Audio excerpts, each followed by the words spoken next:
কিছু মানুষ আছে টিটকারি করে, সারা জীবন নামাজ পড়ে না, শবে বরাত আইলে নামাজে গিয়ে খাড়ায়। আসলে শবে বরাতটা দিছেই তো যারা সারা জীবন পড়ে না হেরা খাড়াইবার লেগে। এটা একটা বিশেষ সুযোগ আল্লাহ দিলেন আখিরি নবীর উম্মতের। কেন? নবীজি উম্মতের ব্যথায় 24টা ঘন্টাই নবী কাঁদতেন। মা আয়েশা সিদ্দিকা বলেন, আমি একদিন দেখি গভীর রাত্রে আমার নবী বিছানায় বসে চোখের পানি জর্জর করে ছাড়তেছে আর গুনগুন করে মায়ার সুরে কাঁদতেছে। মা আয়েশা সিদ্দিকা বলেন, আমি নবীজিরে কি বলে প্রশ্ন করব চিন্তা করে পাইতেছি না। নবীজি নিয়ে আবার কষ্ট পায়, কিন্তু সাহস করে প্রশ্ন করে বসলাম, ইয়া রাসূলুল্লাহ, এইভাবেই এত রাত্রে বসে বসে কেন কান্দেন আমি জানতে চাই। আমার নবী বলেন, আয়েশা রে, মনে বড় দুঃখ রে, মনে বড় ব্যথা রে। হুজুর, এমন কি দুঃখ বসে বসে কান্দেন? আমি বুঝে ফেলেছি যে বিছানাটাই শুয়ে ঘুমাইলেন এটা শুধুমাত্র খেজুর পাতার চাটাই। হুজুর, এই খেজুর পাতার চাটার মধ্যে শুয়ে ঘুমাইতে বুঝি আপনার কষ্ট হয়, সেজন্য বুঝি আপনি কাঁদতেছেন। আমার নবী বলেন, আয়েশা রে, না রে আয়েশা, সেজন্য নয়। তাহলে বুঝি ফেলেছি একটা বালিশ, মাত্র চামড়ার ভেগ, এই বালিশে মাথা দিয়ে ঘুমাইতে বুঝি কষ্ট হয়। না রে আয়েশা, সেজন্য নয়। আল্লাহর বন্ধু গো, তাহলে বুঝি ফেলেছি মা দেখেন নাই, মা মাত্র 6 বছর পর্যন্ত মাকে দেখলেন, মায়ের আদর পেলেন। হুজুর, মায়ের কথা বুঝি মনে হয়ে গেছে, মায়ের আদরের কথা বুঝি স্মরণ হয়ে গেছে, ওই মায়ের ব্যথাই বুঝি বুকে চাপ দিয়েছে, মায়ের ব্যথাই বুঝি কান্দেন। আমার নবী বলেন, আয়েশা রে, না রে না, মায়ের জন্য নয়। তাহলে বুঝি ফেলেছি জীবনে কোনোদিন বাবা বলে ডাকতে পারেন নাই। হুজুর, বাবার মুখ দেখেন নাই, বাবার আদর পান নাই, বাবার ব্যথাই বুঝি কান্দেন, সেই ব্যথাই বুঝি কাঁদতেছেন। আমার নবী বলেন, আয়েশা রে, শোনো, আমি কোন ব্যথায় কান্দি, চাটির জন্য নয়, বালিশের জন্য নয়, মায়ের জন্য নয়, বাবার জন্য নয়, আমি নবী কান্দি রে আয়েশা আমার গুনাহগার উম্মতের জন্য। যেই নবী মায়ের ব্যথা ভুলে যায়, বাবার ব্যথা ভুলে যায়, উম্মতের ব্যথা লইয়া কান্দে, বলুন এই নবীর দেখানো কাজগুলো আমাদের করা দরকার আছে কিনা? দরকার। সেই নবীর উম্মতের জন্যই তো এই বিশেষ কিছু রাত্র দিলেন, যেমন সবে বরাতের রাত্র। এই বরাতের রাত্রে কত সুযোগ দেন আল্লাহ। শেষ রাত্রে ডাকতে থাকি, আমার আল্লাহ, কে আছো গুনাহগার, ক্ষমা চাও, আমি ক্ষমা করে দিব। কে আছো বিমারি, ক্ষমা চাও, আমি রোগ মুক্ত করে দিব। কে আছো অভাবী, আমি অভাব দূর করে দিব।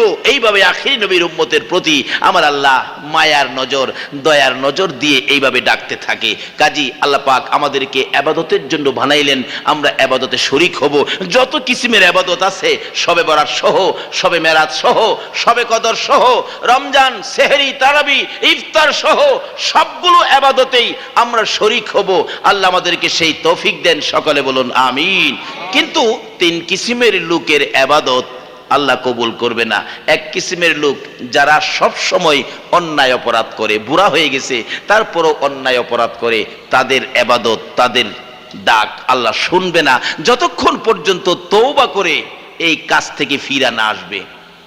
2 নাম্বার হলো যারা জাদু টনা করে, আছে না? জাদু করে, জাদু করে মানুষকে খারাপ করে, এর ক্ষতি এর বালাই, এই এরকম করে জাদু টনা যারা করে, তাদের ডাক আল্লাহ শুনবে না যতক্ষণ পর্যন্ত এই জাদুকররা জাদু ছাইরা দিয়া তওবা না করে। এর আগ পর্যন্ত সবে বেড়াতে ডাকলেও শুনবে না। 3 নাম্বার হলো ওই ব্যক্তির ডাক শুনবে না যারা মা বাবার উপরে হাত তুলছে। এমন সোনার সান আছে না? এক বেচারা বাবারে নিয়া তুলা গাছের তলে ফিরতেছে, চিন্তাই না আরো হে ফিনি তো বাবা কো, আর নিস না রে পুত, আর নিস না, আমিও আমার বাপের ও দূরে আনছিলাম। এই খাচ্ছতের বাঙালি আছে না আমরা বাংলাদেশ। যারা মা বাবার উপরে হাত তুলছে, হাত তোলা তো দূরের কথা, মা বাবার সাথে কটু কথা, রাগে কথা, দুর্ব্যবহার করে মা বাবার চোখের পানি বাহির করে দিছে, তাদের ডাকও আমার আল্লাহ শুনে না। তাই আসুন ইবাদত করবেন, শবে বরাত নামাজ, রোজা, হজ, যাকাত এগুলি কবুল করাবেন, কিভাবে করাবেন সেটা বোঝার জন্য আলোচনায় যাই। আল্লাহ রাব্বুল আলামিন আমাদেরকে এই জগতে সৃষ্টি করে ঘোষণা দিলেন, মানুষ এবং জিনকে সৃষ্টি করেছি আমার ইবাদতের জন্য। ওমা খলাকতুল জিন্না ওয়াল ইনসা ইল্লা লিয়াবুদুন। মানুষ এবং জিনের ইবাদত করার নির্দেশ আল্লাহ দিয়েছেন, আর কুল মাখলুকাত সৃষ্টি করছেন আমাদের খেদমতের জন্য। কিন্তু প্রশ্ন করব, আল্লাহ আমরা ইবাদত করলে আপনি আমরারে কি দিবেন? যদি জিগাই, আল্লাহ তাও তো কোরআন শরীফে বলবে কি, ফাদখুলি ফি ইবাদি ওয়াদখুলি জান্নাতি। দুরূদ শরীফ পড়ুন, আল্লাহুম্মা সাল্লি আলা সাইয়্যিদিনা মুহাম্মাদ, আল্লাহুম্মা সাল্লি আলা সাইয়্যিদিনা মুহাম্মাদ নাবিয়ানা সাল্লাল্লাহু আলাইহি ওয়া আলিহি। আসুন আমরা ইবাদত করলে কি দিবে এটা জিগাই। আল্লাহকে জিগাইতে আপনারা ভয় পান না তো? অন্য নবী রাসূলের উম্মতের আবার এই সাহসই ছিল না, কিভাবে জিগাইবো? কারণ হারা বাউ বাট্টা জানে না, কায়দা জানে না। কিন্তু এই নবীর উম্মত কায়দা জানে, কিভাবে জিগান যায়, কিভাবে কথা বলা যায়। কারণ কায়দা জানলে বাচ্চা মানুষও মুরব্বীদের সাথে কথা কইতে পারে আদবের ভিতরে আর কি। কিন্তু এই নবীর উম্মত আদব জানে, কায়দা জানে। যেমন আমরা ছোট কালেই কিন্তু আমরা কায়দা শিখছি। যখন ছোট ছিলাম মা কায়দা হাতে দিয়া মক্তবে পাঠাইছেন আমরা রেখে কন। হয়তো কেউ কায়দা পড়ছেন, কেউ কায়দা শিখছেন, হাতে দিয়া পাঠাইছেন। তো ছোটবেলা কায়দা লইয়া গেলে কায়দা তুইয়া গুল্লি খেলা শুরু করতাম, এরকম আছেন অভ্যাস? কিন্তু হাতে তো নিচ্ছেন কায়দা। এই নবীর উম্মত হলো কায়দাওয়ালা। কেন? ছোট কালে তানে কায়দা হাতে লইছে। আগে দেখতাম ছোট কালে আমাদের দেশের প্রচলন, ওই বাচ্চা কাচ্চা হইলে হাউস ঘর যেটা কয়, সড়িঘর যেটা আর কি, এটার মধ্যে দেখছি এই কলম দিত, ওই খাতা দিত, মানে সড়িঘর যেটা দেয় এটা এটা ওই বলে শিহে আর কি। আবার কেউ লাঙ্গলের জল দিত, লাঙ্গল দিত, এটা দিত, মানে যে যেটার উপযুক্ত এটা এইভাবে দিত আর এইটা শিখবার লাগিয়া। কিন্তু আসলে এটা ঠিক না। লাঙ্গল জল টল না দিয়া, খাতা কলম না দিয়া, যেটা দেওয়া দরকার হাতে কায়দাটা দেন। কি হাতে কি কায়দা দেন? এটা ছোটবেলায় এত কায়দা লইছে, এর লেগে তেনে ফইল ওই কায়দা শিখছে। এই জন্য কায়দা জানি বিদায় আমরা আল্লাহরে জিগাইতে পারি, আল্লাহ গো আমরা ইবাদত করলে আমরা কি দিবেন? লন জিগাই। আল্লাহ জবাব দিতেছে কোরআন শরীফ, ফাদখুলি ফি ইবাদি ওয়াদখুলি জান্নাতি। বান্দারে তোরা যদি আমার ইবাদতে ঢুকোস, আমি 10টা পৃথিবীর সমান একটা জান্নাতে আমি ঢুকাবো। সুবহানাল্লাহ। কিন্তু আল্লাহ কেমনে ইবাদত করলে আপনি খুশি হবেন? কোন সাইজ, কোন আকৃতি, কোন ডিজাইন, কিভাবে ইবাদত করলে আমরারে জান্নাতে দিবেন এটা একটু বলুন তো। তাও আল্লাহ বলতেছেন, অমাই ইউতির রাসূলা ফাকাদ আতাল্লাহ। আল্লাহ কয় তোমরা আমার রাসূলের কথাগুলি মানো, এই রাসূলের কথা মাইন্না যে ইবাদত করবা এই ইবাদতকারীরেই আমি জান্নাতে দিব। তাই আমি বলেছি নবীর কথা মানবে যারা হবে জান্নাতি। বলুন, নবীর কথা মানবে যারা হবে জান্নাতি। না মানিয়া আবু জাহেল হইল দুজুকি, না মানিয়া আবু জাহেল হইল দুজুকি। এই নবীর কথা মানলেই জান্নাতি, না মানলে দুজুকি। মানলে আবু বকর, না মানলে আবু জাহেল। আপনারা কি আবু বকর হবেন না বকর হবেন না আবু জাহেল হইবেন? আবু বকর। আবু জাহেল হইবার কিন্তু কেউ রাজি না, নামাজ না পড়তারে, কিন্তু আবু জাহেল হইতে কেউ রাজি না। নিজে তো হইতই না, এমনকি ফুলা মায়ার নামটা পর্যন্ত রাখতে রাজি না। দেখবেন কত জাতের নাম রাখে বাঙালি, বিপ্লব, আন্দোলন, বেবি, ট্যাক্সি, ট্যাবলেট, বল্টু, নাট। আচ্ছা কেউ কি শুনছেন ফুলার নাম আবু জাহেল রাখছে? যদি কেউ 5,000 টাকা দেয় একটা ফুলার নাম আবু জাহেল রাখেন, কোন মুসলমান রাখবো? আরে মুসলমান তো রাখতো না, হিন্দুরাও রাখে না। হিন্দুরা হুতের নাম রাখছে নিবারণ চন্দ্র সাহা, কার্তিক চন্দ্র দাস, অনিল চন্দ্র বর্মন। আচ্ছা কেউ কি শুনছেন আবু জাহেল চন্দ্র দাস কোন হিন্দু বেটা নাম রাখছে? হিন্দুরা পর্যন্ত আবু জাহেলের নাম রাখতে রাজি না। হ্যাঁ, কেমন দুশ্মনের দুশ্মন হইছে। কারণটা কি? নবীর কথা মানে নাই, নবীর সাথে দুশ্মনী করেছে। যেই নবীর উসিলায় কুল কায়নাত, সে নবীর কথা মানে নাই। এই আবু জাহেল, তুই কি জানোস না এই নবীর কথা মানলে জান্নাতি, না মানলে দুজুকি। মানলে আবু বকর, না মানলে আবু জাহেল। তাই আসুন, জান্নাতে যাইতে গেলে মানতে হবে নবীর কথা। কারণ কোন রাস্তায় জান্নাতে যাওয়া যায় এটা নবী ছাড়া এই রাস্তা এই পৃথিবীতে আর কেউ চিনে না। কেমনে চিনবো? হযরত ইদ্রিস আলাইহিস সালাম, আমার নবী ওই যে গত মাস রজব চাঁদে, মেরাজের চাঁদে আমার নবী মেরাজের সফরে গেলে রাসূল বলেন আমি জান্নাত দেখতেছিলাম, হঠাৎ দেখি একটা জান্নাতের বারিন্দায় ইদ্রিস নবী বসা। রাসূল বলতেছেন, ইদ্রিস তুমি এখানে? হুজুর আমি তো পানি খাইতে আইছিলাম হুজুর, পানি, বেহেশতের পানি হুজুর, কি মজা। এই মজা ভাইয়া ওনার বাইরে না, খালি বেহেশতের বারিন্দাত বইয়া বইয়া পানি খাই, নিয়ত করছি কিয়ামত পর্যন্ত পানি খামু, মাগার বাইরও না।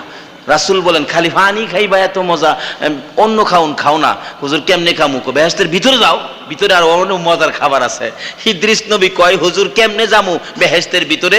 ওই যে দেখেন বেহেশতের দরজায় লেখা আছে, আখিরি নবী উম্মত নিয়ে না আসা পর্যন্ত, আখিরি নবী উম্মত নিয়ে না আসা পর্যন্ত কারো জন্য বেহেশতের দরজা খোলা হবে না। সুবহানাল্লাহ। তাইলে সেই নবীর কথা না মাইন্না বেহেশতে যাওয়া সম্ভব হবে?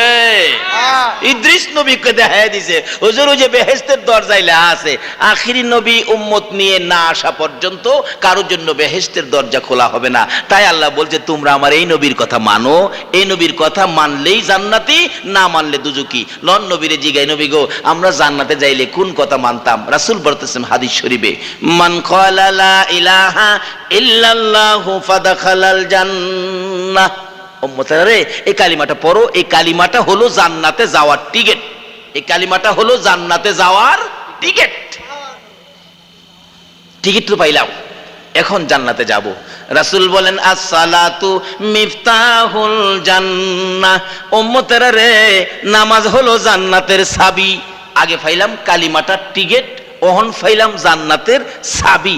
আচ্ছা বলুন তো, যে যেই পার্টি করেন, যে যেই দল করেন, যে যার পক্ষে রাজনীতি করেন, এদেশের কোন নেতা নেত্রী জান্নাতের টিকিট আর জান্নাতের চাবি দেওয়ার ক্ষমতা কি আছে? এরপরেও তো হেরা যা কয় আপনারা তাই হরেন। আমার আল্লাহ বলেছেন, জান্নাতে যদি যাইতে চাও দুনিয়ার মানুষ, মানো আমার নবীর কথা। নবী বলেছেন জান্নাতের টিকিট হবে কালিমা, জান্নাতের চাবি হবে নামাজ। জান্নাতের চাবি কি? নামাজ। ওহন যত বড়ই কিছু হয়ে যান, ওহন চাবি ছাড়া যদি যান বাড়িত, চাবি তো লইছে বাড়িওয়ালির কাছে, আপনি এই পড়ছেন বাড়িত। আচ্ছা কোন তো এই ঘরের মধ্যে চাবি ছাড়া তালা মারা ঘর ঢোকার ক্ষমতা আছে? এই ভাটি এলাকার তিন বন্ধু বৈশাখিয়া ধান বাবার গোলার থেকে চুরি কইরা বিক্রি করছে 30 মণ কইরা, তিনজনে 90 মণ বিক্রি কইরা ঢাকা শহর দেখতে গেছে। সারাদিন ঘুরছে, সন্ধ্যা হয়েছে, কই ওহন থাকবি কই? শহরে কি আমরা মামুর বাড়ি আছে? কই থাকবি? একটা কই চিন্তা করিস না, হোটেল আছে, হোটেলে থাকা যায়, তাই নাকি? চলো হোটেলে গেছে। ম্যানেজার সাহেব আমরা তিনজন, সিট আছে? আছে তো, সিট দেন। নাম কি আপনাদের? নাম তো আমার নাম আকেল আলী। আপনার নাম কি? কেরামত আলী। আপনার নাম কি? সবুজ আলী। লেখলেন, দেন আপনারা তিনজনে দেন 150 টাকা দেন। 150 টাকা দিয়া কয় আপনাদের সিট 5 তলার 33 নাম্বার সিট, রুমের মধ্যে 5 তলার মধ্যে 3 বেডে আপনাদেরকে দেওয়া হইলো। তো তিন বন্ধু 5 তলায় উঠতেছি, খুশি, ঢাকা আইলাম 5 তলা থাকবো, কি আরাম, কি মজা। উঠতেছে সিঁড়ি দিয়া, এক বন্ধু আনন্দের ঠেলা গুনগুন গুনগুন করে গান গাইতেছে, ঢাকা আইলাম রে, কি মজা রে। আরেকটা সিন লগে তুতলা, হ্যাঁ খালি হ্যাঁ দমক, মানে তোর লেগে গানটা পর্যন্ত গাইতারি না। হ্যাঁ রে কি লেগে আনছিলাম, কন্যা আমিরা হরতাম না। এবার 3 তলা 2 তলা উঠতেছে, হ্যাঁ গান গায়, হ্যাঁ খালি হ্যাঁ যন্ত্রণা ফাললাম না। আবার 4 তলা উঠতেছে, হ্যাঁ খালি 5 তলা উঠতে গেছে, অন রুমের কাছে গিয়া দেহে বড় এগুলা তালা মারা। একজন আরেকজনের জিগায়, কিরে চাবি আনছস? কয় না। তুই? কন আমি তো আনছি না। হ্যাঁ রে জিগায়, কিরে তুই চাবি আনলি না? আমার তুই তোরা সুযোগ দিছস, আমি তো চাবির কথাই কইলাম বলে। তাইলে এই 5 তলা ভাই আমরা লাভ হইলো কি? চাবি হইতো আনছস না। 70 বছর হায়াতে জিন্দেগি কাটাইয়া বড় বিল্ডিং এর মালিক হইয়া সন্তানের বাবা হইয়া, মার্কেটের মালিক হইয়া, বুয়া সাপ খা সাপ সৈয়দ সাপ হইয়া কবর যাইয়া দেখবা গো জান্নাতের দরজায় বড় তালা, তালাশ করে দেখবা জান্নাতের চাবি তোমার নেওয়া হয় নাই, জান্নাতের চাবি তোমার নেওয়া হয় নাই। তখন আফসোস করবেন, এই আফসোসে আর কোনো লাভ হবে না। আসুন, জান্নাতের চাবি নামাজ। আমার নবী বলেছে, নবীর কথা মানার জন্য আমার আল্লাহ বলেছে, এতদিন পর্যন্ত যখন নামাজ আদায় করেন নাই, জান্নাতের চাবি সংগ্রহ করেন নাই, যান শবে বরাতের দিন রাত্রে বিশেষ অনুষ্ঠান, বিশেষ সুযোগ, রাত্রে শবে বরাতে নফল নামাজ আদায় করে দুইটা হাত বাড়ায় কান্দেন, প্রভু গো বিগত দিনের অপরাধগুলো আমাকে ক্ষমা করে দেন, আমি জান্নাতের চাবি নামাজ আজ থেকে ধরলাম, আমার হাতে জান্নাতের চাবি বুঝাইয়া দেন। আল্লাহ বলবেন, ও আমার বন্ধুর উম্মতেরা, সেজদায় যখন পড়েছো, জান্নাতের চাবির জন্য হাত বাড়াইছো, আর জীবনে নামাজ ছাড়বি না, যা আমিও তোর জান্নাতের চাবির ব্যবস্থা করে দিয়েছি। সুবহানাল্লাহ। কিন্তু জান্নাতের চাবি পাইলেন, জান্নাত তালাশ করবেন, জান্নাত কোথায়? শবে বরাতের বরকত পাবেন না, শবে কদরের বরকত পাবেন না, শবে মেরাজের বরকত পাবেন না, নামাজের বরকত পাবেন না, হজ করতে যাবেন, হজের বরকত পাবেন না, মুফতি হতে পারেন, বরকত নাই, মুফাসসির হতে পারেন, মুহাদ্দিস হতে পারেন, মুফতি মুহাদ্দিস মুফাসসির মক্কা মদিনার ইমাম সাহেব যদি হইয়া যাও গো, আমার নবী বলেছে তোমার মায়ের পায়ের নিচে তোমার জান্নাত। এই মায়ের সাথে যদি ভুল ত্রুটি বেয়াদবি হয়, মার কলিজায় যদি আগুন জ্বালাও, মুফতি মুহাদ্দিস মুফাসসির এমনকি মক্কা মদিনার ইমাম হইয়াও আল্লাহর জান্নাতে যাওয়া হবে না। সুবহানাল্লাহ। কেন? জান্নাতে যাওয়ার ফর্মুলা দিচ্ছে রাসূল, আর এই রাসূলের কথা মানার জন্যই বলছে আমার আল্লাহ। ফর্মুলাটা কি? রাসূল বলেছেন, কালিমাটা বেহেশতের টিকেট, নামাজ বেহেশতের চাবি, আর বেহেশতটা হলো আল জান্নাতু তাহতা আকদামিল উম্মাহাত, তোমার মায়ের পায়ের নিচে তোমার জান্নাত। আচ্ছা বলুন তো, একটা জান্নাত যদি মায়ের পায়ের নিচে হয়, মায়ের দাম কত হবে? কম না বেশি? অনেক বেশি। আসুন পরিষ্কার করি, শবে বরাতের বরকত পাওয়ার জন্য আজকেই লন পরিষ্কার হয়ে যায়। আপনার মায়ের দাম কত? হযরত আলী রাদিয়াল্লাহু তাআলা আনহু একদিন প্রশ্ন করেন, ইয়া রাসূলুল্লাহ, জান্নাতের খবরাখবর কিছু বলেন তো।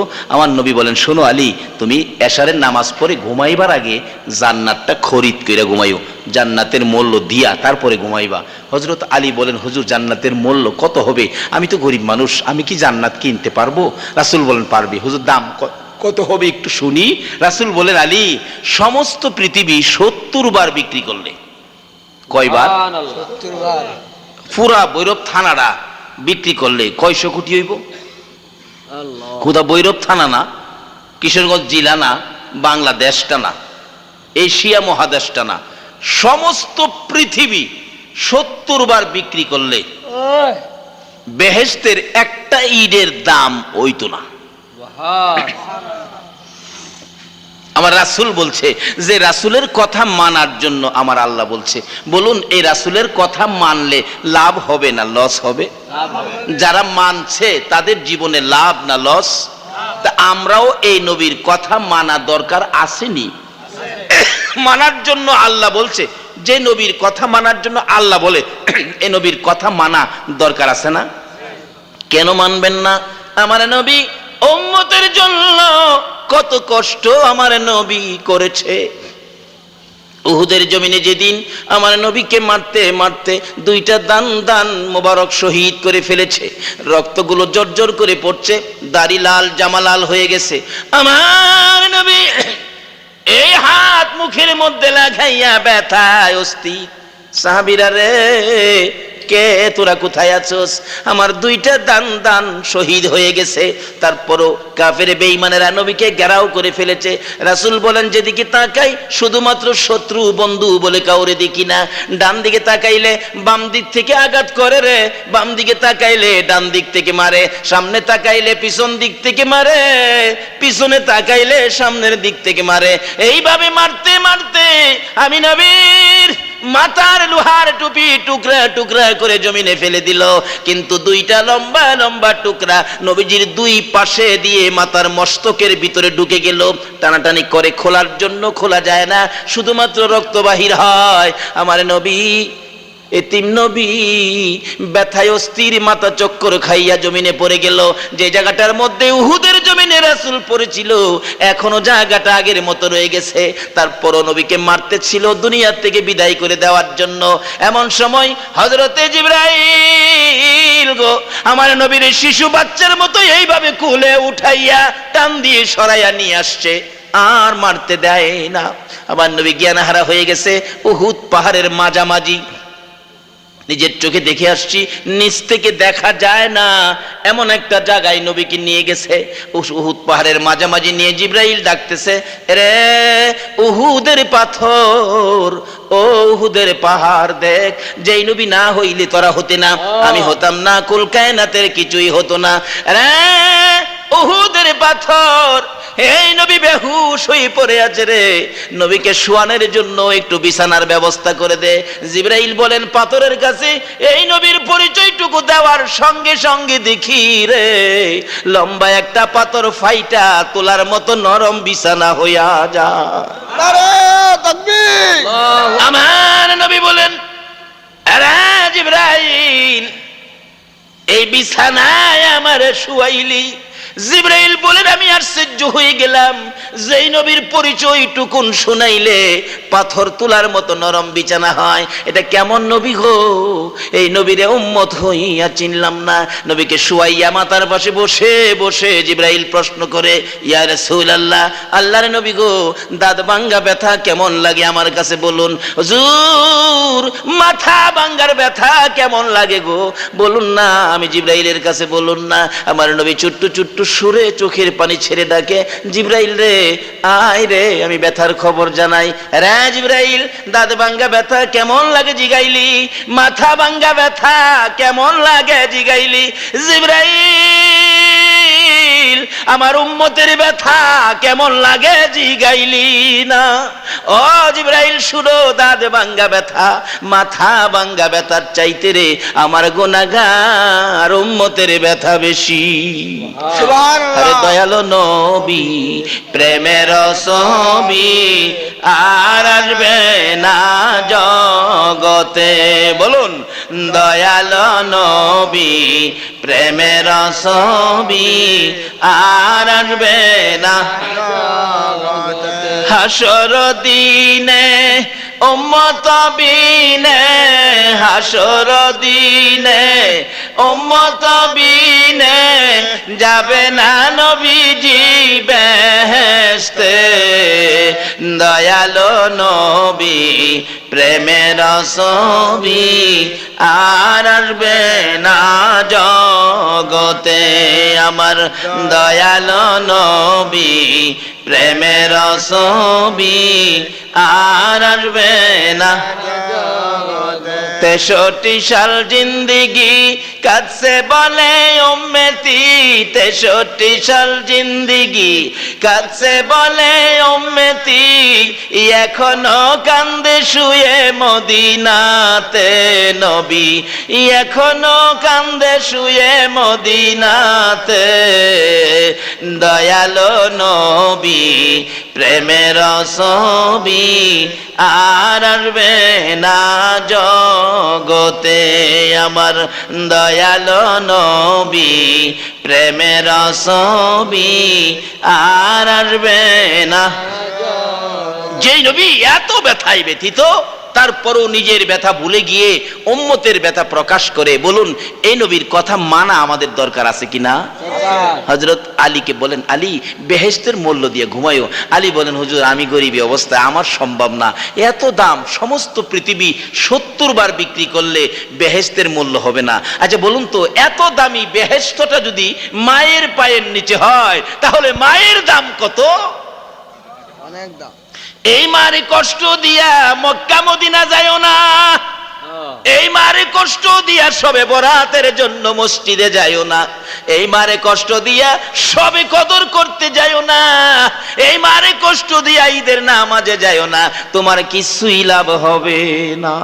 আরে মা বাবার কথা মতো যে জন চলে, বলুন বলুন, মা বাবার কথা মতো যে জন চলে না, আল্লাহ নবীজির দয়া তারা পাবি না।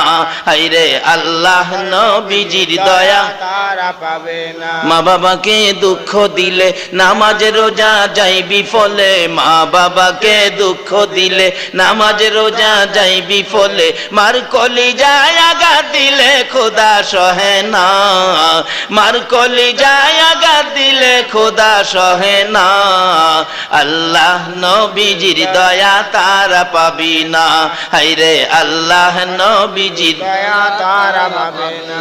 মা বাবা অতি আপন, মা বাবার কর যতন, মা বাবা অতি আপন, মা বাবার কর যতন, তিন কথার সাথী পায়া বুইলা যায়ও না, তিন কথার সাথী পায়া বুইলা যায়ও না, আল্লাহ নবীজির দয়া তারা পাবি না। হায়রে আল্লাহ নবীজির দয়া তারা পাবে না। এই যন্ত্রণা গড়াইলে মা বাবা দুশ্মন হয় না। অথচ কত দামি মা, যে মার ভাওয়ের নিচে বেহেস, কোন বেহেস সমস্ত পৃথিবী 70 বার বিক্রি করলে একটা ইটের দাম হয় না, এই বেহেশতটা পুরাটা মায়ের পায়ের নিচে। তাহলে মার দাম কত বলুন? ফিসাব হুজুরের দাম বেশি না মায়ের দাম বেশি? মার দাম বেশি। মসজিদের ইমাম সাহেব হুজুরের দাম বেশি না মায়ের দাম বেশি? মায়ের দাম বেশি। একজন বড় মুফতি সাহেবের দাম বেশি না মায়ের দাম বেশি? মসজিদের নববীর ইমামের দাম বেশি নাকি আমার মায়ের দাম বেশি? মায়ের দাম বেশি। এই মারে কষ্ট দিয়া অনেকে হীরের মুড়ি দইছে, বেহেশত যাইতো, যাইও বেহেশত। মা যদি কই খোদা গো, হ্যাঁ আমার খাওনের খবর নিছে না, আল্লাহ কবে হ্যাঁ রে ওদর, হ্যাঁ বীরের ওদর। এই পীর, পিসাব হয়েছ কিন্তু মুরিদকে জিগায়ও আমার জন্য হাদিয়া নিয়ে আইছস, তোর মারে দিছস নি। খালি ভাইলে বাড়ির ভিতরে ফাড়াইয়া দিও না, মা বাবারে দিছি কিনা জিগাইও, কারণ মা বাবা যে কি জিনিস তোমার কাছেও তো শিক্ষা পাওয়া দরকার। যেহেতু তুমি পীর, পীর শব্দের অর্থই হলো শিক্ষক। বাবারে কয়দিন থাকবা এই দেশে? তোমার আমার মতো কত মানুষ কবরস্থানে গিয়ে দেখো মাটির সাথে মিশে গেছে, তোমার আমারও যাওয়ার ভিসা আইসা গেছে, শুধু ফ্লাইট ডেটটা বাকি। কবে জানি মসজিদের কোনার ফ্লাইট কার বাড়ির সামনে হাজির হয়ে যায়। এই দিন আসার আগে পরিষ্কার করো জান্নাতে যাওয়ার রাস্তা, কালিমাটা পরিষ্কার করো, নামাজ চাবি হিসাবে সঙ্গী করো, আর মায়ের পায়ের নিচে জান্নাত তালাশ করো। যেই মার এত দাম, এত দামি, এই মার সাথে ব্যবহার ভালো করতে হবে, বাবার সাথে না খারাপ করতে হবে। ভালো। এখন যেই যুগে পড়ছি, অশান্তির কারণটা কি? মানুষ দোয়া করলে দোয়া আল্লাহ শুনে না কেন? মা বাবারে কষ্ট দিয়া আল্লাহর কাছে হাত বাড়াইলে আল্লাহ হাত এই ডাক শুনবে না। মসজিদের নববীর ঘটনা, 2001-এ হজ করতে গিয়েছিলাম। বাঙালি কিছু লোক বলে হুজুর আমাদের বাসায় যাবেন, আসরের পরে গেলে কিছু লোক একসাথে বসে একটু দোয়া করলাম, পরে একটা দুঃখ বলল, হুজুর হজ ভলান্টিয়ারের দায়িত্বে বাংলাদেশ থেকে আমাদের এই মদিনাতে অনেক লোক আসছিল, মক্কাতেও আসে, বাংলাদেশ, ভারত, পাকিস্তান থেকে আসে, কিন্তু একটা যুবক ছেলে হজ ভলান্টিয়ার, মসজিদের নববীর ভিতরে দায়িত্ব, কি ভাগ্য তার, কিন্তু দায়িত্ব পালন করতে পারে না। ভিতরে ঢুকলেই নাকি তার গায়ে আগুন জ্বলে, অশান্তি লাগে, দৌড়ায় বাহির হয়ে যায়। কে বলে মারতে আসে। জিগাইলাম তোর অসুবিধাটা ব্যাপারটা কি বল? হ্যাঁ বলতেছে আমার দেশে পাঠায় দিয়ে চাকরি করা সম্ভব হবে না। কেন? আমি যেদিন হজ ভলান্টিয়ারের দায়িত্বে মসজিদের নববীতে আসার উদ্দেশ্যে বাংলাদেশ থেকে বিমানে উঠছিলাম, বিমানে উঠার ঠিক 8 দিন আগে আমার মারে একটা লাত্তি মারছিলাম। বলুন বাংলাদেশে মারে লাত্তি দিলে মদিনার কামলিওয়ালা নবী খবর রাখে কিনা? মসজিদের নববীর ভিতরে ঢুকতে দেয় না। এই মারে কষ্ট দিয়া নবীর শাফায়াতের আশা করা যায়? তাহলে আসুন শবে বরাতের বরকত পাইতে গেলে আগে মার সাথে সংশোধন হন। বলে হুজুর কিভাবে সংশোধন হব? কোটি অপরাধ, কোটি গুনাহ, 10 বছর 25 বছর মারে কষ্ট দিছেন, আজকা রাত্রে বাইত গিয়া মার ঘরের দরজাটা খাড়িয়া খালি ডাকটা মারেন না, মা মাগো। মা দেখবেন ঘুমতে উঠবো পাগলের মতো, আমার হুলার কণ্ঠ বাজতেছে, আমি কি স্বপ্নে দেখলাম নাকি বাস্তব? মা দরজাটা খুইলা যদি দেহে আপনি খারা, দেখবেন 2টা সুহের ফানি ছেড়ে দিয়া কইব, পুত্রে তুই কেমনে রে? আমার 25 বছর পরে মা কইলি। বাজান আয় ঘরে আয়, 25 বছরে যা দুঃখ আছিল একটা ডাকের বাজার আমার সব পরিষ্কার হয়ে গেছে। সুবহানাল্লাহ। এই মারে কষ্ট দিয়ে নামাজি যায়েন না, এই মারে কষ্ট দিয়ে শবে বরাত পাওয়ার জন্য যায়েন না, শবে কদর নসিব হবে না, মক্কা মদিনা যায়েন না। এই মারে দুঃখ দিয়ে হজ করলেও হজ কবুল হবে না। তাই বলতেছিলাম সামনে রমজান বরকত কিভাবে পাবেন, সামনে শবে বরাতের বরকত কিভাবে পাবেন, সামনে শবে কদর কিভাবে পাবেন। আমার নবী বলেছে তোমার মায়ের পায়ের নিচে জান্নাত, আগে এই জায়গাটা পরিষ্কার করেন। বলুন কার পায়ের নিচে জান্নাত? আর পায়নি। এত দামি বেহেশত যে মার পায়ের নিচে, বলুন এর চেয়ে দামি আর কোন ব্যক্তি পৃথিবীতে আছে? নাই। কিন্তু অথচ এই মা সংশোধন কিভাবে করবেন? শেষ পর্যায়ে এসে গেছি। মা সন্তানের সাথে কত কম দামি হয়ে গেছে। এক শাশুড়ি আসার পরে, এটা কোরআন হাদিস না, মুরব্বীদের মুখে শুনছি, এলাকার ঘটনা, অনেক সময় এরকম ঘটনা ঘটে থাকে এলাকায়। থানায় গর্ভবতী মা বড় ছেলে মার সাথে ঝগড়া করতে করতে রমজান মাসে মার গলাটা কাইটে আলগা করে নিয়েছে। আউযুবিল্লাহ। আচ্ছা এরকম অপরাধ যারা করে যদি মক্কার ইমামও হয়, বলুন নবীর শাফায়াত পাবে? পাবে না। মা কি মা, মার সাথে সংসারে আছে, ছেলেও আছে। শাশুড়ি আসার পরে মা বাজার থেকে সবচেয়ে বড় রুই মাছটা আনছে। বিবি সাহেব তো মাছ কাটতেছে, এবার মা একটু পর পর জিগায়, বউগো এত বড় মাছ হাই কোনোদিন আনে না, তোর মা আইসে মাছটা আনছে, যা খুশি হইলাম, আমিও বিয়াই নাইছি, মাছটা বড় আনছে। তবে একটা কথা কি, আমার মাথাটা, রো মাছের মাথাটা আমার দিস। আচ্ছা ছেলে পেটে লইয়া কষ্ট কইরা গুমুত প্রস্রাব সাফ কইরা ছেলের রুই মাছের মাথায় মার দাবি আছে কিনা? আছে।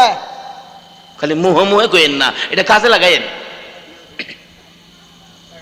তাইলে সবে বরাত পাবেন, সবে মেরাজ পাবেন, সবে কদর পাবেন। কারণ রাসূল বলেছে মা বাবার চেহারার দিকে কেউ যদি একবার মায়ার নজরে তাকায়, একটা কবুল 60টা উমরা হজের নেকি আল্লাহ দান করে দেয়। সুবহানাল্লাহ। এক সাহাবী বলেন, হুজুর আমি যদি বারে বারে তাকাই, রাসূল বলেন একদিনের মধ্যে তুমি যদি 100 বার মার দিকে মায়ার নজরে তাকাও, মা মাগো মা, এই যে ডাকলা মায়ার নজরে তাকায়া, মা তুমি আমালে কত কষ্ট করছো, এটুকুন ডাকে, এইটুকুন নজরের বিনিময়ে রাসূল বলেন 100 বার তাকাইলে 100টা কবুল হজের সওয়াব তোমার আমল নামায় দেওয়া হবে। সুবহানাল্লাহ। অথচ মক্কা মদিনা হজ করতে গেলেন 1.5 লক্ষ 2 লক্ষ টাকা খরচ করে, হজ কবুলের গ্যারান্টি হয় নাই। হজ কবুল হইতেও পারে, নাও হতে পারে, কিন্তু মা বাবার চেহারার হজ রাসূল বলেছেন একটা কবুল 60টা উমরা হজের সওয়াব আল্লাহ পাক দান করেন। আজকে সেই মা বাবা দুশ্মন হয়ে গেছে, অন্য লোকজন আপন হয়ে গেছে। বাবারে শবে বরাতে যাইবার আগে আজকাল কি লোন পরিষ্কার হয়ে যায়, শবে বরাত শবে কদর রমজানের বরকত পাওয়ার আগে আগে লন আগে এই জায়গাগুলি পরিষ্কার করি, তাহলে এই বরকতের ভাগী আমরা হইতে পারবো। যাই হোক, এবার ছেলে মা বলতেছেন বারবার, ভোগো এই রুই মাছের মাথাটা কিন্তু আমার দিস, কইছিলাম যে মন রাখিস কিন্তু, বুঝছস, কইছিলাম যে। ছেলে আইসা শুনছে মা কি কয়, কইছিলাম যে, কয় তোমার মা যেটা কয় এইটা কোন যাইতো না। আসলে মা কি কোনো খারাপ কথা কইছি না। তখন এই জাতের মহিলারা আছে, সব না, সব হইলে দেশ চলতো না। কিছু মহিলা আছে এরকম, একটা যদি কয় শাশুড়ি, ছেলের কাছে 2টা উল্টা লাগায় বেজাল্লা সংসারে বাড়ায়, কি কোন আছে না? কইছে একটা লাগায় দেয় আরেকটা। এই তো ছেলে মা বাবার ভাই রাগ হয়ে যা, এই মা বাবা লইয়া খাইতাম না, আলাদা। এমন এক কথা শাশুড়ির উপরে তুইলা দিছে, যেটা শাশুড়ি বলে নাই। বুড়া মানুষ ছেলে জিগে কি কইছে তোমার মা, কয় তোমার মা যেটা কয় কোন যেত না, কি কইছে, এই বয়সে তোমার বাবা নাই, তোমার মা বলছে আরেক জায়গায় বিবাহ দিতে। নাউজুবিল্লাহ কোন একজন মুরব্বির উপরে এমন কথা উঠাইয়া দিছে, এটা আল্লাহ কেমনে সহ্য করব? যেই মার পায়ের নিচে জান্নাত, ছেলে কই এই কথা কইছে, এই মারে আর রাখতাম না, এই মার মুখ আর দেখতাম না। পরামর্শ দুইজনে করছে, অন হাউ কাউ করো না, রাত্রে ঘুমাইলে হালকা শীত যখন পাতলা খেতা গাই দিয়ে ঘুমাইবো, ঘুমাইলে খেতাটা বইল্লা নদীর হেইফার জংলাত ফালাই দিয়ামু, শিয়ালে টিয়ালে খাই লাইবো, বেজাল মুক্ত হয়ে যাবো গা। মা বলে বেজাল, অথচ রাসূল বলছে এই মায়ের পায়ের নিচে এমন একটা জান্নাত, সমস্ত পৃথিবী ধরবার 70 বার বিক্রি করলে একটা ইটের দাম হবে না। এই বেহেশতটা এই মার পায়ের নিচে। আজকে মুসলমানরা এই মা চিনে না। তাই বলতেছিলাম এবার ফালাইয়া দিব, এই কথা পরামর্শ করে ফাইসালা চুপচাপ বৈশা রয়েছে। এদিক দিয়ে দুই বিআইন কথা কইতে কইতে যে বিছনায় ছেলের মা ঘুমাইতো, এই বিছনার মধ্যে মেয়ের মা ঘুমায় গেছে। আচ্ছা বলুন তো, আমরা যাই করি না করি সঠিক বিচার করার মতো একজন বিচারক আছে কিনা? আছে। বলুন তো এই বিচারকটা কে? আল্লাহ। এই আল্লাহ এখনো আছে? তাহলে সাবধান হয়ে যান, পরিষ্কার হয়ে যান। এই বিচার থেকে বাঁচার ক্ষমতা নাই। দুনিয়ার বিচারের কোর্টে টাকা দিলে উল্টা পাল্টা হয়, আল্লাহর কোর্টে টাকা দেওয়ার কোনো সুযোগ নাই। বাবারা ভাইয়েরা, কষ্ট হইতেছে আপনাদের? আর 15-20 মিনিটের মধ্যে আমি শেষ করে দিব। না, সারা রাত কইলেও পারতাম না। 3 রাত চট্টগ্রাম তো অগমা থেকে গেছি। গলার অবস্থা বুঝেন না, বরাক বাসের ডোক হয়ে গেছে গা। এটা কত কুলাই বইটা। বাতিজারে কইছিলাম বলে ফরে রে বাতিজা ফরে, একটা দিন রেস্টে তখন বাতিজা নাসা সাহায্য ওই বাতিজা হয়েছে একটা গরম গরম। যাই হোক, বাতিজার একটা দুঃখ আমার প্রতি আছে, সেই জন্য আমার দায়িত্ব তার উপরে আছে, আমার আসতে হয়। তার বাবা দুনিয়ার থেকে বিদায়। বাতিজা কয়েকবার তার বাবার দোয়ার অনুষ্ঠানে আমারে বলেছে, কিন্তু আমি ব্যস্ততার কারণে উপস্থিত হইতে পারি নাই। আজকে আল্লাহর মেহেরবানি আজকে উপস্থিত হয়েছি। দোয়া করব মন ভরে, আল্লাহ যেন তার বাবাকে মাফ করে দেন, আল্লাহ যেন তার মাকে দীর্ঘ হায়াত বাড়িয়ে দেন। যে মার চেহারার দিকে তাকাইলে একটা কবুল 60টা উমরা হজের সওয়াব দেন। এই মার খেদমত, এই মার হায়াত আল্লাহ যেন বাড়াইয়া দেন। সকলে বলুন আমিন। তাই আসুন, এবার দুইজনে পরামর্শ করলো। তারা তো ঘুমাইলো, ছেলের মা কই বিআইন যখন হেন ঘুমাইছে, আমি আর হেন হইতে লাভ নাই, জায়গা হেইটা তো খালি। ওই দুইজন দুই বিছনায় ঘুমাইছে। রাত্র 12টার পরে কই অহনই সুযোগ, যে ঘুমাইছে কাম সাইরা লন যাইব। খাতাদা বললা নৌকা তুললা জাগা, এইবার ফালাইয়া দিয়ে আই আর কয় বেজাল সাইরা লাইছি গো, আর চিন্তা নাই গো, খুশি। ছেলেটা কয় সত হইলে তো মা, মার পেটে থেকে 10 মাস 10 দিন মারে কষ্ট দিছি, কি বলেন দেই নাই? তারপর আমার আপনার মতো একটা সন্তানের মুখ দেখার আশায় মা কত কষ্ট। এমনকি কোন মা ডেলিভারিতে দুনিয়ার থেকে বিদায় পর্যন্ত হয়ে গেছে। আমার জানা যে এলাকায় মধ্যে করতাম, একটা গরিবের মেয়ে মহিলা দুনিয়ার থেকে বিদায়, মুহূর্ত ডেলিভারি, কিন্তু 10টা পয়সা নাই চিকিৎসার জন্য। আমি ইমাম সাহেব এলাকার থেকে পয়সা উঠাই দিলাম, হসপিটাল পাঠাইলাম। সকালবেলা মক্তব ছুটি দিয়ে গেলাম। কি করে দেখি, ডাক্তার গিয়ে দেখি দাঁড়াইয়া পরামর্শ করে, কি ব্যাপার ডাক্তার সাহেব, রুগীটার খবর কি? কজুর রুগীটা একেবারে শেষ পর্যায়ে, রুগীটা বাঁচবে না। আমি বললাম দেখেন, যদি চিকিৎসার অভাবে রুগীটা মারা যায়, তার মা বাবার কলিজায় আজীবন একটা দুঃখ থাকবে। চিকিৎসা করেন, পয়সা লাগে আমি ব্যবস্থা করব, এরপরে মরে গেলে তার দুঃখ নাই। ডাক্তার বলেন চিকিৎসা করলে হুজুর 2 জন বাঁচানো যাবে না, 2 জনের একজন হয়তো চেষ্টা করে দেখতে পারি। যদি সে বাচ্চা বাঁচাইতে চায় তাহলে মা মারা যাবে, মা বাঁচাইতে গেলে বাচ্চা মারা যাবে। আপনারা বলেন আমি কাকে বাঁচাবো? ডাক্তারের বললাম দেখেন এই ক্ষমতা আমার না, এই দায়িত্ব আমার না। তার মা বাবারে জিগান। মা বাবা বলতেছেন আপনারা ডাক্তার সাহেব আমার মেয়েটারে বাঁচাইয়ে দেন, কারণ যার যার সন্তানের জন্য যার যার মায়া। আমার মেয়েটারে বাঁচাইয়ে দেন, পেটের বাচ্চাটা মাইরালান। এমনি সময় দেখি মা জ্ঞান হারা ছিল, 2টা চক্ষু খুলে চোখের পানি ছেড়ে ঠোঁট 2টা থরথর করে কাঁপতেছে, কি যেন বলবেন। ডাক্তার বলেন ওই মেয়েটার মুখের কাছে যখন কানটা নিলাম, মেয়েটা আস্তে আস্তে বলতেছেন ডাক্তার সাহেব এই বাচ্চাটা পেটে নিয়ে 10 মাস 10 দিন কত কষ্ট করেছি আল্লাহ জানে গো, আর আমি জানি। রাত্রে যখন বাচ্চা পেটের মধ্যে নড়াচড়ি করতো, আমার স্বামীকেও জানতে দেয় নাই, জিব্বা কামড়ায়া সহ্য করেছি। হ্যাঁ ডাক্তার, কোন রাত্র সারাটা রাত দাঁড়াইয়া রইছি রে ডাক্তার, কাউরে জানতে দেই নাই। এইভাবে কষ্ট করেছি, প্রসব ব্যথার যন্ত্রণায় আমার সন্তানটা মেরে ফেলার জন্য গার্জিয়ান বলেছে ডাক্তার তোমার 2টা পায়ে ধরি, 2 জনের একজন যদি মারতে হয় গো, আমি মার জীবন শেষ করে দাও। হ্যাঁ ডাক্তার, আমি মায়ের জীবন শেষ করে দিয়ে আমার পেটের সন্তান বাঁচাইয়া দাও। নবীর উম্মতেরা গো, কোন মার পায়ের নিচে জান্নাত? যে মা নিজের জীবন শেষ করে দিয়ে তোমার আমার মতো সন্তানের জীবন বাঁচাইতে চাই। আমার নবী বলেছেন উম্মতেরা রে, এই মারে কষ্ট দিস না রে, আমার শাফায়াত পাবি না। ডাক্তার বলতেছেন এত যখন আশা সন্তানের জন্য, দেখি দুজনকে বাঁচানো যায় কিনা চেষ্টা করে দেখি। দরজা বন্ধ করে চিকিৎসা শুরু হলো। একটু পরে শোনা যায় ওয়া ওয়া করে কান্দে। আমরা তো খুশি হলাম আওয়াজ শুনে, সন্তান বুঝি হয়েছে। ডাক্তার দরজাটা খুলে দিয়ে দুইটা চোখের পানি জর্জর করে ছেড়ে দিছে। ডাক্তার সাহেব কি খবর? ও রোগীর লোকেরা শুনেন, বাচ্চা হয়েছে ছেলে, ছেলের অবস্থা ভালো, কিন্তু ছেলের মা বাঁচবে না। ভিতরে ঢুকলে বেহুশ অবস্থায় পড়ে আছে বাচ্চাটা, ওয়া ওয়া করে কান্দে। দরদি মা এক নজরে বাচ্চার দিকে তাকাইয়া তাকাইয়া চোখের পানি ছাড়তেছে, কোনো কথাই বলতে পারতেছে না। গার্জিয়ান ভিতরে ঢুকলো, ইশারা করে বুঝাইতে চাইতেছে, মাগো তোমরা কেন কাঁদো? বুঝেছি আমি মরে যাব।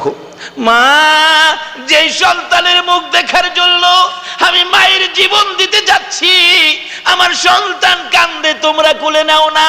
বুঝাইতে পারতেছে না, তারাও বাচ্চা কোলে নেয় না। অবশেষে বলতেছেন, মা মাগো তোমরা যদি কোলে না নাও আমি তো এখন মরে যাব, কিছুক্ষণের জন্য দাও গো আমার বাবারে আমার বুকে উঠাইয়া দাও। এই কথাটাও বুঝাইতে পারতেছে না। অবশেষে দেখলাম বাচ্চার দিকে নিজেই হাত বাড়াইতেছে। জীবনের শেষ বিদায়ের মুহূর্তে সন্তানটা একটুখানি বুকে লাগাবে, হাত বাড়াইতে বাড়াইতে বাচ্চাটার কাছাকাছি যাওয়ার আগে আগে মা দরদি বিদায় হইয়া যায়। নবীর উম্মতেরা, যেই মা তোমার আমার মতো একটা সন্তানের মুখ দেখার আশায় নিজের জীবনটা দিয়ে দিল, এই মারে কষ্ট দিও না, সবে বরাতে লাভ হবে না। এই মারে দুঃখ দিও না, সবে কদর নসিব হবে না। আল্লাহ রাসূলের দয়া মায়া কোনোদিন তুমি পাইতে পারো না। এদিক দিয়া বাচ্চা ছেলেটা ডাকতেছে, হাই রে মার পেটে থাইকে মারে কষ্ট দিলাম, কিন্তু মারে ফালাইয়া দিলাম, কাজটা করলাম কি? মার সকল কষ্টের কথা ছেলের মনে হয়ে গেছে, দুঃখ চোখের পানি জড়তেছে। বাড়িতে আইসা মার বিছানার কাছে দাঁড়ায়া কান্দে, মা মাগো কি করলাম গো মা, তোমারে জিগাইলাম না, কি কইসলা? কথাটা কইছে, ও বাবা যুবক, তোমার বিবিও তোমাকে তোমার মা বাবার বিরুদ্ধে এরকম উল্টা পাল্টা কথা তোমাকে বুঝাইতে পারে। মারে বাবারে না জিগাইয়া অ্যাকশনে যাও না, মারে জিগাও, মা তুমি এই কথাটা বলছো, না জিগাইয়া মা বাবার বিরুদ্ধে অ্যাকশনে যাও না। তারা বুড়া মানুষ, তারা তোমার বেহেশতের নিশান, তাদের উপর অ্যাকশন সহজে যাও না, একটু ধৈর্য ধরো। আগে কেড়ে জিগাইলাম না, একটা কইতেছে, হঠাৎ করে মার কানে আওয়াজ গেছে। মা তো ওই বিছানাত ঘুম থেকে উঠছে, কি রে বাবা, কি রে বাবা, কি তুমি এমন করতেছো কেন? মা তুমি তুমি না হেই ফার? কই কোন ফার? কই হেই ফার। আরে কোন ফার বেটা? হেই ফার। না আমি তো এই বিছনা, হেই ফার গেলাম কেমনে? ছেলে কই, মা এইবার তোমারে জিগাই, কারণটা কি বুঝা লই। ফালানের কথা ছিল তোমারে হেই ফার, তে এই বিছনাত কে আছেন? কত শাশুড়ি আছে। কইতে ফালানের কথা তোমার হাতে ফালাইলাম তো হেলারে, ব্যাপারটা কি বুঝা লই। মা তুমি যে কইছিলা বউ গো, কইছিলাম যে খেয়াল রাখিস, কি কইছিলাম মা? খুতরে কইছিলাম তুই যে রৌ মাছ টানছস, এত বড় মাছ কোনোদিন আনস না, এই মাছটা দেখা বউরে কইছিলাম মাথাটা আমারে দিত রে খুত, মাথাটা খাইবার লেগে আমার খুব আপতাটা চাইছিন। আচ্ছা ছেলের মাছ মা মাথা খাওয়ার দায়িত্ব আছে না? কইছে মাছের মাথা খাইতো, আর হেলা কইছে হেইটা। ছেলের দুইটা চোখের পানি ছেড়ে দিছে। মা গো তুমি কইছো মাথা খাইতা কহ, আর আমারে কইছে হেইডা, তুমি বলে বিয়া বইতে কইছো। মা একটা চিৎকার মারছে, মাবুদ এই বয়সে কেমনে আমার এই কলঙ্কিনী বানাইলো ছেলের কাছে। ছেলে বলেন, মা আর বিচার দিতে হবে না, বিচার হয়ে গেছে। বিচার দেওয়ার আগে বিচারক বিচার করে ফেলেছে। চাইছিলাম ফালাইতে তোমারে, এই বিচার তার দিকে চলে গেছে, আপনারে না ফালাইয়া তার মারে ফালাইয়া দিয়াইছি। আল্লাহ কয় বিচার যে দেওয়া না কি এটাই দেওয়া হয়েছে। ছেলে কয়, মা তোমার সাথে অপরাধ করেছে, বিচার আল্লাহ করেছে, আর আমি করলাম তাইনের বিচার, জান বিদায়। বাবারে যদি সবে বরাত পেতে চাও, সবে কদর পেতে চাও, রমজানের বরকত পেতে চাও, কারণ হাদিস শরীফে আসছে রাসূল জুমার দিন খুতবা দিবে, রমজান আগত, রমজানের প্রথম। জিবরাইল আয়াকে, হুজুর মিম্বরে উঠবার আগে হুজুর থামেন, কি আপনার 3 কিসিমের উম্মতের জন্য আল্লাহর পক্ষ থেকে আমি লানত নিয়ে আসছি, বদদুয়া নিয়ে আসছি, আপনি খালি আমিন লাগাই দিন। নবী কয়, আমার উম্মতের জন্য আল্লাহর লানত আমি আমিন লাগাইলে তো এটা কারেক্ট হয়ে যাবে, এটা ফিল আপ হয়ে যাবে, টার্গেট হয়ে যাবে জাহান্নামের। কিন্তু আমি উম্মতের জন্য আমিন বলতে পারি না। আচ্ছা শুনি জিবরাইল কোন কিসিমের উম্মতের জন্য? নবীজি জুমার শুক্রবার দিন জুমার খুতবা দিবেন, মিম্বরের সিঁড়িতে উঠবেন, এমন সময় জিবরাইল বলতেছেন রমজানের আগে, হুজুর শুনেন এই যে রমজান মাস আইছে, এই রমজান ফায়া আপনার উম্মতের যারা জীবনের গুনাহ মাফ করাইতে পারছে না, যে রমজানে একটা ফরজ আদায় করলে আল্লাহ পাক 70টা ফরজের সওয়াব দেন, এই রমজান পায়া যারা নিজের গুনাহ খাতা মাফ করাইতে পারছে না, এদের উপর আল্লাহ লানত। রাসূল তো আমিন লাগাই দিছে। দ্বিতীয়, নবী গো আপনার সৃষ্টি না হইলে জগৎ সৃষ্টি হইতো না। আপনি নবীর নাম শোনা মাত্র যারা দুরূদ শরীফ পড়ে না তাদের উপর আল্লাহ লানত। রাসূল বলেন আমিন, ঠিক আছে। এবার তৃতীয়, নবী গো মা বাবা পায়া, বা একজন পাইছে মা পাইছে বাবা নাই, বাবা পাইছে মা নাই, মা বাবা দুইজন অথবা দুইজনের একজন পায়া আপনার যে উম্মতেরা মা বাবার খেদমত করে জান্নাত খরিদ করতে পারে নাই, তাদের উপর আল্লাহর লানত। রাসূল আমিন লাগাইয়া দিলেন। বলুন আর কি করবেন? যদি মা বাবার খেদমত ব্যতীত অন্য কোনো কাজ করেন তাইলে সব বরবাদ হয়ে যাবে। আসুন, ইবাদতের জন্য বানাইলেন, ইবাদতের সাথে মা বাবার খেদমত করা এটাও ইবাদত। মা বাবার খেদমত ব্যতীত অন্য কোনো ইবাদত আমার আল্লাহর কাছে গ্রহণযোগ্য নয়, কবুল হবে না, পছন্দ করবে না। আসুন, সকল ইবাদত, কালিমা বেহেশতের টিকিট, নামাজ বেহেশতের চাবি, মা বাবার খেদমত। এই জন্য বেহেশতটা মায়ের পায়ের নিচে। আসুন সে আশায়, সেই সামনে বরাত, সেই সামনে রজব, সেই সামনে মেরাজ, সেই সামনে শবে কদর, আমাদের এই 3 মাসের একটা মাসের বরকত যেন আমাদের থেকে না ছুটে। রমজান পর্যন্ত সেহরি, তারাবি, ইফতার সহ শবে কদর সহ আমরা আদায় করব কৌশল মতো, নবীজির দেখানো পথ মতো। তাই আসুন সেই বরকতের বাগী যাতে হতে পারি, আজকে আমরা দোয়া করি। আর তার সাথে সাথে আমার ভাতিজা বাদল, তার বাবা দুনিয়ায় নাই, দোয়ার দরখাস্ত করেছেন, দোয়া হবে। সকলেই দোয়ার জন্য প্রস্তুত হন। মহব্বতে একটু দুরূদ শরীফ পড়ুন, আমরা এখন দোয়া করব। আল্লাহুম্মা সাল্লি আলা সাইয়্যিদিনা মাওলানা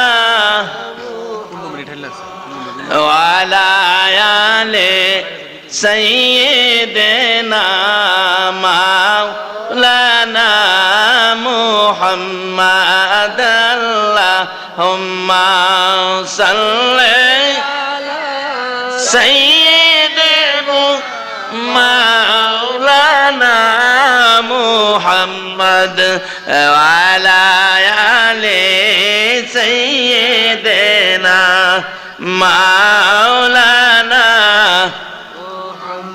বেবে দেখো মনে মনে প্রেমিনী করছ নবীর শোনে, বেবে দেখো মনে মনে প্রেমিনী করছ নবীর শোনে, নইলে ঠেকবা দুজাহানে, নইলে ঠেকবা দুজাহানে। মুহাম্মদ ইয়া রাসূলুল্লাহ। আল্লাহুম্মা সাল্লি আলা সাইয়্যিদিনা মাওলানা মুহাম্মদ ওয়া আলা আলি সাইয়্যিদিনা মাওলানা। بلغ العلا بكماله كشف الدجى بجماله حسنت جميع خصاله صلوا عليه وآله سلموا يا قوم بل صلوا على صدر الأمين مصطفى ما جاء إلا رحمة للعالمين। আসুন দোয়া করি। দোয়ার আগে সকলেই স্মরণ করেন, অনেকের মা নাই, আসেন এরকম মাহারা মানুষ। আমি নিজেও মাহারা, বাবা নাই, বাবা হারা আছেন, দাদা দাদি নাই। এর মধ্যে ভাতিজা বাদল বলতেছেন, চাচা 2-3 দিন আগে আমার ফুফু দুনিয়ার থেকে বিদায়। আসলে ফুফু, আমাদের গ্রাম্য একটা কথা আছে, ফুফুর শরীরে নাকি বাবার গন্ধ করে, মার গন্ধ নাকি খালার শরীরে করে। আসলে এটা করে অবাস্তব না, খালা আদর কিন্তু কম করে না। দেখবেন আমরা যখন চিৎকার মারছি তখন খালা নিজের হুলারে কুলেতে নামায়া বনফুতের কুলারে গিয়া করলইছে। এরকম ঘটছে কিনা? ফুফু আম্মা একটু খবর যদি পাইছে বাইফুতের বিপদের, নিজের ছেলে মেয়ে ফালায়া থুইয়া পাগলের মতো দৌড়ে আইছে। আজকে সেই ফুফু বাদলের দুনিয়া থেকে বিদায় 2-3 দিন নাকি হয়েছে। আল্লাহ যেন তাকেও মাফ করেন। আমাদের ময়মুরবি বংশধর যারা কবরে, আল্লাহ যেন সকলকে মাফ করেন। সে আশায় দরখাস্ত, এই শাবান চাঁদে নিশ্চয়ই আল্লাহ দোয়া কবুল করবেন। আসেন সকলেই দোয়ায় শরীক হয়ে আল্লাহুম্মা আমিন। ربنا ظلمنا أنفسنا وإن لم تغفر لنا وترحمنا لنكونن من الخاسرين رب ارحمهما كما ربياني صغيرا رب العالمين জান্নাতের বাগানে বসে জান্নাতি মেহমান লইয়া রাত্র প্রায় 3টা বাইজা গেছে গো আল্লাহ। তোমার কিছু পাগল বান্দা, তোমার নবীর কিছু আশেক উম্মত এই শাবান চাঁদে এই মাহফিলে বসে এত রাত কষ্ট করেছে। 2টা হাত এতিমের মতো তোমার কাছে বাড়াইছে। মাবুদ, আমরা যারা হাত বাড়াইছি গো, কার জীবনে কত গুনাহ তুমি হিসাব জিগাইও না। কে নেককার কে গুনাহগার, আজকের জন্য কে নামাজি কে বেনামাজি, কে মেয়ে কে পুরুষ, কাউরে কিছু কইও না। এই মাহফিলের উসিলায় আমাদের তামাম জিন্দেগির গুনাহগুলো ক্ষমা করে দাও। মাওত, ক্ষমা চাইলাম গো, জীবনের গুনাহ তুমি ক্ষমা করছো নি গো আল্লাহ। একটু ডাক দেন তো, আল্লাহ এ আল্লাহ। জীবনের গুনাহ লইয়া তোমারে আল্লাহ আল্লাহ কইয়া ডাকলাম।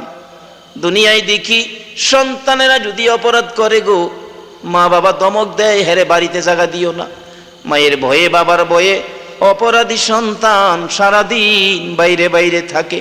রাত্র যখন হয় এখন কই যাবে, আস্তে আস্তে বাড়ির দিকে আসতে থাকে।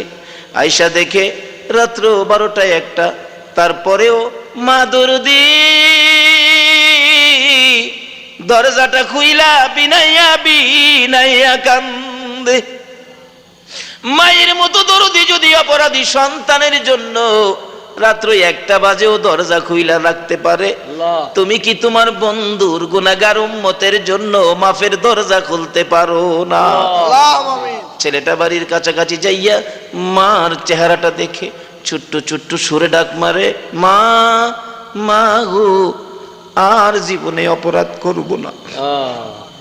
মা মা কইয়া ডাক মারলে মা হারিকেনটা নিয়ে দৌড়াইয়া বাহির হইয়া যায়।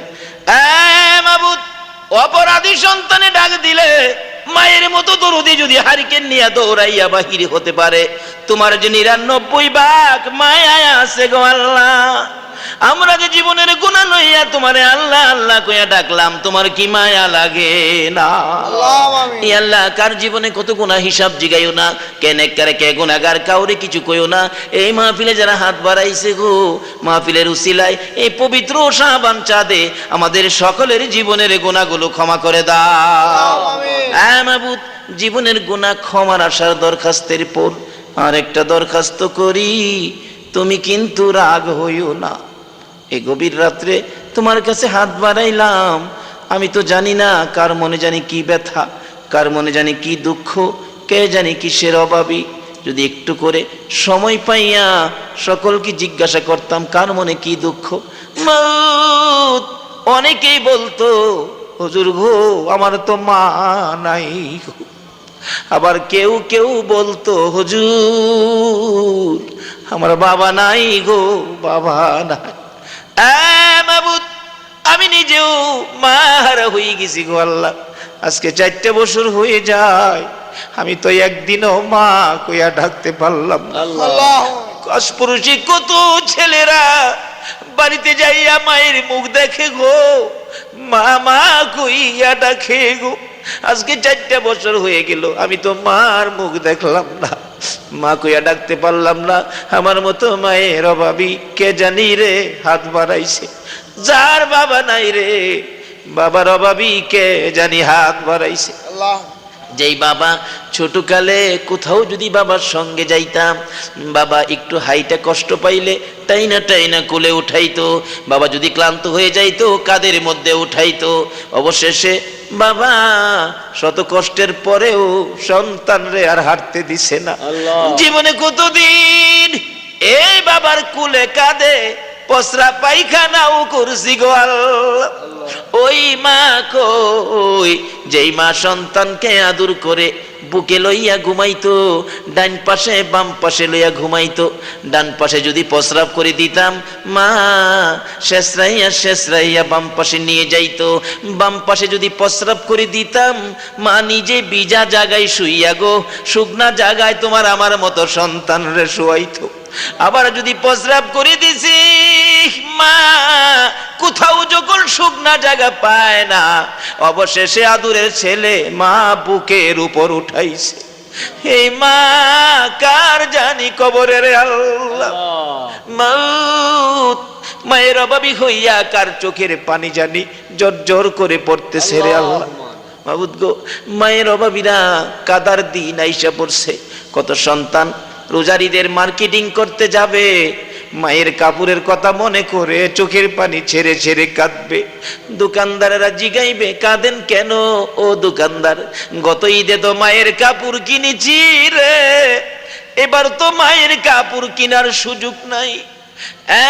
মাবুদ, কত ছেলেরা ঈদের বাজারে কাঁদবে, রিকশায় বসে কাঁদবে, ঘরে বসে কাঁদবে। ঈদের ছুটিতে কত চাকরিজীবীরা চাকরি শেষে ঈদ করতে বাড়িতে আসবে, রেল স্টেশনে ট্রেন থেকে নাইমা রিকশার মধ্যে উঠে চোখের পানি ছাড়ে। রিকশাওয়ালা জিগায়, ভাই সাহেব কাঁদেন কেন? ব্যাপার কি, কি অসুবিধা হয়েছে?